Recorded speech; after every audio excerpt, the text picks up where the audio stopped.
Oi pessoal, eu demorei muito pra fazer o vídeo porque tava envolvido em outros projetos aí. Tô no Ciência Sem Fronteiras agora, nos Estados Unidos. Mas eu vou continuar com as videoaulas aí do robot. Essa segunda videoaula eu vou mostrar o lançamento de uma estrutura em 2D. Uma estrutura bem simples, um porte-cozinha. E só pra mostrar como é que é pra fazer os diagramas de cortante, normal e momento fletor. Então, como a gente viu no primeiro vídeo, eu vou abrir o tipo de estruturas aqui, no novo projeto. Eu vou escolher aqui a estrutura em 2D, porque eu só vou lançar o pórtico, então é mais fácil de trabalhar. A primeira coisa que eu vou fazer vai ser lançar os pontos da estrutura. Então eu vou aqui no navegadorzinho, vou entrar em nós. Aqui em nós, a gente vai ter essa telinha aqui, que eu poderia só clicar e escolher um ponto qualquer. Por exemplo, esse aqui seria o 0, 0. Só que eu vou digitar porque é mais precisão e também é rapidinho para digitar. O primeiro vai ser meu ponto 0, 0. No que eu vou digitando aqui, ele já vai aparecendo ali, vocês podem ver. Mas eu vou aumentar a janela aqui da tabelinha para ficar melhor para digitar. Então o primeiro ponto vai ser 0, 0, engastado na base. O segundo ponto vai ser 0 e 3. 3 vai ser o pé direito do meu porte-cozinha. O terceiro é 5, um vão de 5 metros. E o último vai ser 5 também, o vão, 0 embaixo. E eu vou colocar a segunda vinculação rotulado. Rotulado é o apoio fixo aqui no robot. Ok. Eu vou voltar aqui na janelinha de navegação de novo. Vocês vão ver que a gente vai mexer nessa janelinha de layout o tempo todo. Agora eu vou lançar as barras. As barras é a mesma coisa, vai aparecer o desenho aqui. Eu acho que vai ser mais fácil a gente poderia também usar a tabelinha unindo nós, por exemplo. Eu quero unir o nó 1 com o nó 2.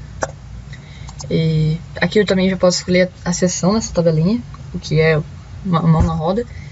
Vou escolher, tipo, a coluna de concreto 45 com material betão. Betão, pra quem não sabe, é concreto em português de Portugal. E o tipo será coluna de concreto armado. Vamos lá. Mas eu não quero mais usar esse tipo de... Você viu que quando eu criei aqui do nó 1 até o nó 2, ele já fez a barrinha pra mim aqui no meu display. Agora eu também consigo criar clicando. Como meu nó já tá pronto, ele vai direcionar para eu clicar no nó. Então fica difícil de errar assim. Então desenhando é mais fácil. Então vou clicar aqui, criar uma outra. A barra 2 e a barra 3. Prontinho, a estrutura está lançada. Aqui, a hora que eu clico, que eu não vou direto na tabelinha, eu faço clicando aqui, ele me dá uma seção já, aqui nas barras. Vou aumentar aqui a tabelinha de novo. Só que, por exemplo, essa aqui é a minha viga. Vou deixar uma viga metálica mesmo, uma viga aí metálica.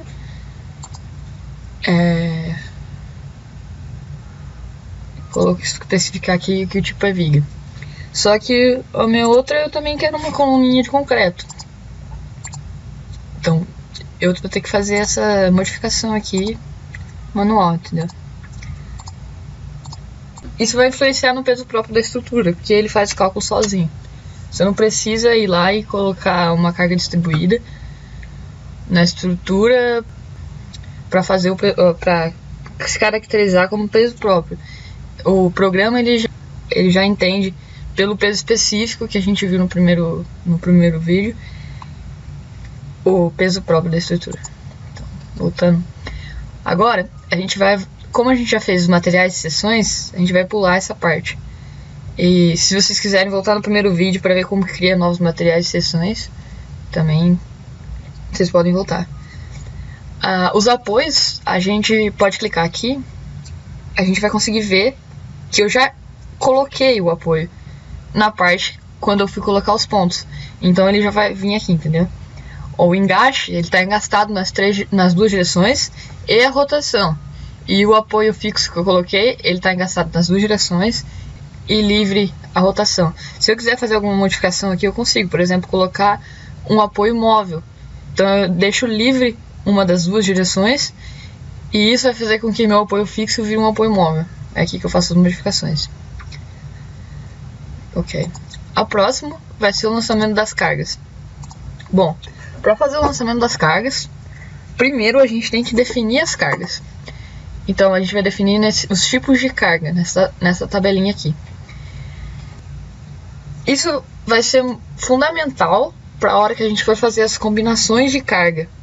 Então é muito importante que a gente separe as cargas em peso próprio, carga permanente, carga acidental e carga de vento. Então eu vou vir aqui e vou colocar natureza, morto. O morto do programa é a carga permanente. Então eu vou colocar aqui o peso próprio como descrição e eu vou clicar em adicionar. Na hora que eu adicionar, ele vai criar uma classe para as cargas mortas. Então tudo que eu lançar nessa classe, ela vai entender como dessa natureza. Ok, agora eu vou criar. Eu ativo aqui é a carga acidental. Então, vou colocar a legendinha dela como carga acidental pra gente saber. Eu vou clicar em adicionar. Ela já vai adicionar aqui embaixo também. Próximo, eu vou adicionar a carga de vento. Basicamente, quando a gente lança a estrutura, basicamente são esses três tipos de carga que estão envolvidas. Tem algumas ocasiões especiais, que é carga de recalque e de coeficiente térmico e tudo mais. Só que na maioria dos cálculos das estruturas são essas três cargas que a gente considera. Então eu vou deixar essas três categorias aqui pra gente fazer o teste. Depois de adicionado, a gente adicionou os tipos de carga, certo? Então esses três, até agora, a gente não lançou nenhuma carga na nossa estrutura. Tudo que a gente fez foi definir as classes dos carregamentos. O próximo passo para colocar as cargas na estrutura é voltar no início. Então a gente vai vir aqui no nosso navegadorzinho de layouts, voltar no início. Na hora que a gente voltar no início, vocês conseguem ver esses íconezinhos aqui do lado, né? A gente vai usar esse íconezinho aqui, definição de carga. Quando a gente clicar nesse íconezinho, ele vai pegar o caso 3 vento. Por quê? Da onde ele tá pegando isso? Daqui, ó. Nesse lugarzinho aqui. Nesse lugarzinho, a gente vai ter as três classes que a gente definiu lá atrás. Então, a primeira coisa que eu quero lançar... Então, a primeira que eu quero lançar é o peso próprio. Eu vou definir ela para todas as minhas barras. Então, eu vou clicar aqui. Deixar selecionado aqui, muito importante. Porque se eu selecionar errado e usar e lançar a carga, depois na combinação vai sair tudo errado a minha combinação, porque ele vai combinar de acordo com essas classes aqui. Então eu vou deixar o peso próprio selecionado aqui. Eu vou vir aqui e selecionar o peso próprio para baixo em Z, porque Z é a nossa altura, certo? Se caso eu tivesse lançado a estrutura por algum motivo invertido, eu ia ter que olhar aqui no meu sistema de coordenadas para ver em qual direção eu devo colocar minha força. É muito importante também. Aqui, sistema de coordenadas. Tenha certeza de que você está colocando a carga na direção certa. Ok. Eu quero adicionar, o fator vai ser 1, porque eu só vou configurar isso na hora de fazer as combinações, caso eu queira ou não modificar o fator. E agora é só clicar em todas as barras.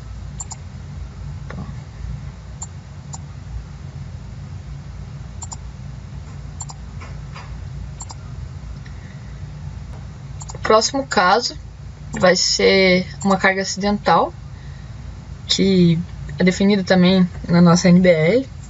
Tem alguns padrões já, depende do tipo da estrutura e tudo mais. Mas no meu aqui eu vou colocar 20 kN por metro, uma carguinha distribuída. Então a direção da carga vai ser em Z, que eu quero, né? Menos 20, porque tá na direção contrária do eixo. Então vou clicar aqui em adicionar, depois clicar aqui na barra onde eu quero adicionar essa força. Ok. O próximo agora, lembrando, vou botar aqui em cima, eu vou trocar minha categoria, que eu quero adicionar uma carga de vento agora. Daí eu vou clicar aqui no nó, quero adicionar uma carguinha de nó agora. Eu vou adicionar em X, como o X meu está direcionado para a direita, e eu quero uma carga para a direita também, então vai ser positivo.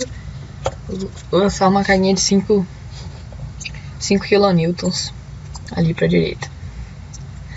Lembrando que tá em kilonewtons, mas isso foi minha escolha também. Eu posso modificar isso em ferramentas, preferências do trabalho, e lá eu consigo configurar as unidades e tudo mais. Eu prefiro trabalhar com kilonewton mesmo, então eu vou continuar nesse padrão. Pronto. Agora a gente tem todas as cargas aplicadas. Para eu enxergar as cargas, eu vou vir aqui embaixo, clicar nessa coisinha aqui e nessa. Aqui o peso próprio ele só vai mostrar vermelhinho, quer dizer, tem peso próprio em todas as barras. A hora que eu clicar na acidental, aí vai aparecer o valorzinho da força e o desenho da força. Mesma coisa para o vento. Tá todas as forças aplicadas na estrutura e cada um no seu devido lugar, na sua devida categoria. Ok. Agora, depois que eu fiz todas as modificações, eu vou pedir pro robot calcula a estrutura. E é aqui nesse botãozinho que eu vou fazer os cálculos. Vou clicar nessa calculadorinha aqui. Aí ele vai analisar tudo mais. E se tiver algum erro na estrutura, se ela tiver isostática, ele vai aparecer aqui. Ou se algum nó tiver com problema de deslocamento, alguma coisa assim, ele avisa. Mas tá tudo ok. Então eu vou fechar. Depois que eu calculei, a estrutura está calculadinha. Ele entende o que está acontecendo aqui.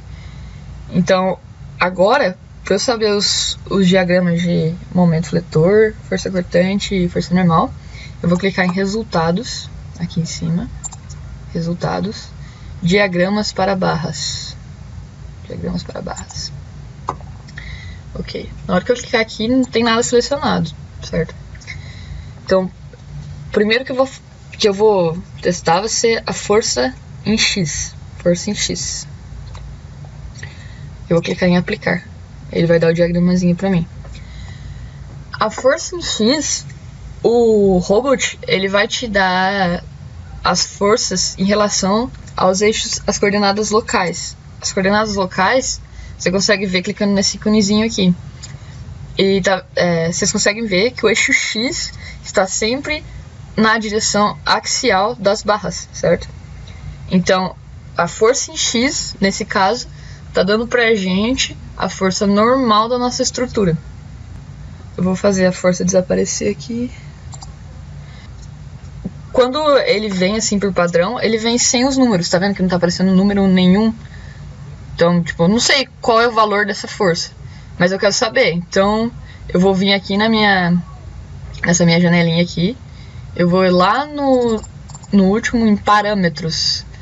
Nesses parâmetros, eu vou colocar aqui. Você consegue de acordo com. Você consegue mudar aqui de acordo com o seu gosto. Eu vou colocar esse último aqui, texto. Certo? Eu gosto de diferenciar quando é positivo ou negativo. E eu quero essa arquinha mesmo. E vou clicar em aplicar. Aí ele já vai aparecer pra mim os numerozinhos e tal. De um lado assim, de um lado positivo e do outro negativo. Achei estranho por um momento, porque eu tava pensando em força normal, mas daí eu pensei, nossa, devia dar compressão nos dois pilares, mas não, é a força de vento que tá causando.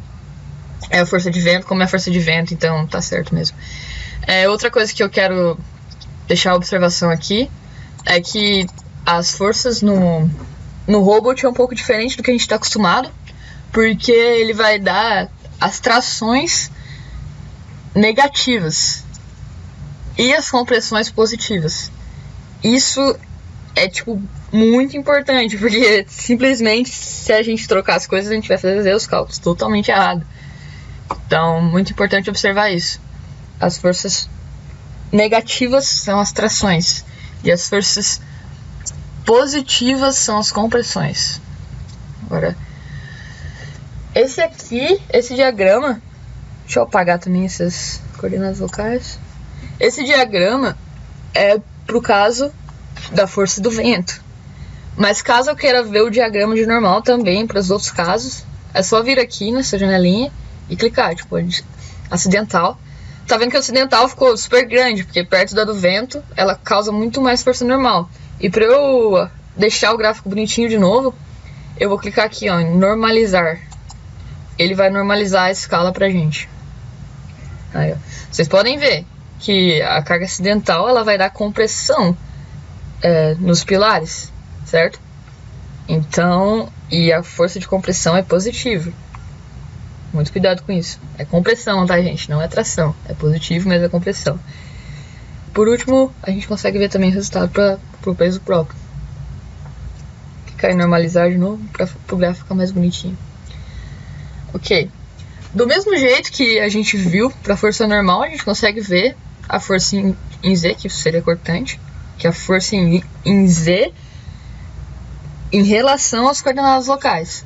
Sempre lembrem-se disso. Se eu selecionar, ela vai criar os dois diagramas ao mesmo tempo e vira uma confusão danada. Mas ele também é separado pelas cores, então o azulzinho você sabe que vai ser a força X e o vermelhinho a força em Z. Mas eu prefiro tirar. Caso você queira guardar isso, eu aconselho, por exemplo, colocar forças em X, aplicar, tirar uma fotozinha aqui da tela, captura de tela, que ele vai capturar só essa parte aqui de dentro, e guardar essa informação, certo? E depois fazer o de cortante e assim por diante. Do mesmo jeito que a gente consegue visualizar para todos os casos a força normal, a gente pode fazer o mesmo com a força cortante. Então esse aqui é para o peso próprio. Mexendo aqui nos casos, a gente consegue ver também o diagrama para acidental. Fica essa bagunça, mas é só clicar em normalizar que ele vai acertar a escala. Mesma coisa para a força de vento. Se clicar em normalizar, ele vai te dar o diagrama bonitinho. Mesma coisa para momento, só selecionar aqui e clicar em momento, ele vai te dar o diagrama de momento fletor também. É a mesma coisa para todos os casos, seu peso próprio, acidental e por fim a força de vento. Bom, é isso que eu queria explicar, e a próxima aula vai ser sobre combinações de forças e como fazer essas combinações aqui no robot. E também vai ter outros casos de estruturas mais complexas, outros tipos de desenho e tudo mais. Quero deixar também um agradecimento para o grupo Pet Civil, que foi o idealizador da ideia, e também para a CAPES, Ciências Sem Fronteiras, que é o que me mantém aqui nos Estados Unidos. Até a próxima.